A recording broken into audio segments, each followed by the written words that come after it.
Welcome back to day 5 of the 45 Data Analytics Challenge. Today, we are taking a massive leap forward in our SQL journey. We're going to learn exactly how to filter records using the where clause and comparison operators.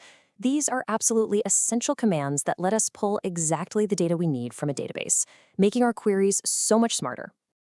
Think about it for a second. How do you find exactly what you need in a literal ocean of data? Imagine staring at a massive, completely unfiltered database.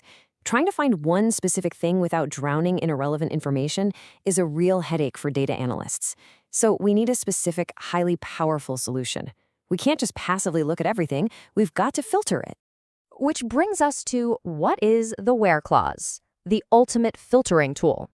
You can really think of this as the primary tool in your data command center.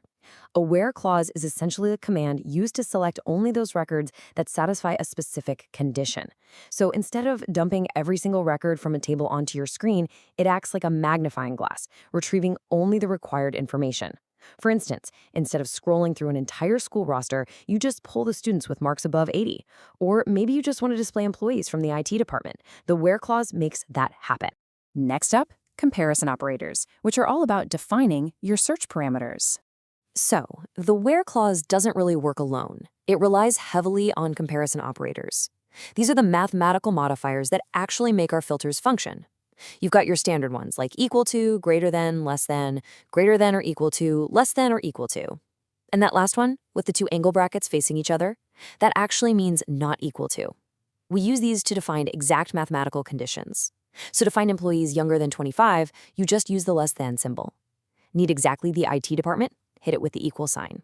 It's really just how we speak the database's language to give it precise instructions. Now for between and in operators, for when we need advanced filtering ranges.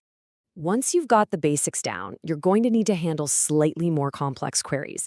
Let's break down the difference between two really powerful operators here.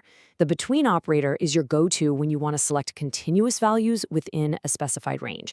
So for example, grabbing students who scored between 70 and 90. Then on the flip side, we have the in operator. This one lets us specify multiple, discrete, specific values in a single condition. Like if you only want to pull records from the IT and HR departments, you'd literally just write department in, then parentheses, IT, comma, HR. Let's actually look at the in operator visually. Imagine we have a table of customers from the USA, the UK, and the UAE. Our query is select first name, last name from customers where country in USA. Look at how it elegantly sifts through that larger table. It beautifully isolates John and Robert simply because their country matches our specific IN condition, while the records from the UK and UAE are instantly filtered right out. Let's move on to executing where queries, putting the command center in action. Okay, so now that we know the theory, let's see this live in a real terminal environment. By combining where with an equals operator, we execute the query select star from student where class equals 12. Take a look at the output grid at the bottom. It instantly sifts through the entire student table and outputs only the class 12 students, like Akshara, Rahul, Aryan, and Kabir. Every single class 11 student is successfully ignored. That is the sheer power of retrieving exactly what you need with just one simple line of code.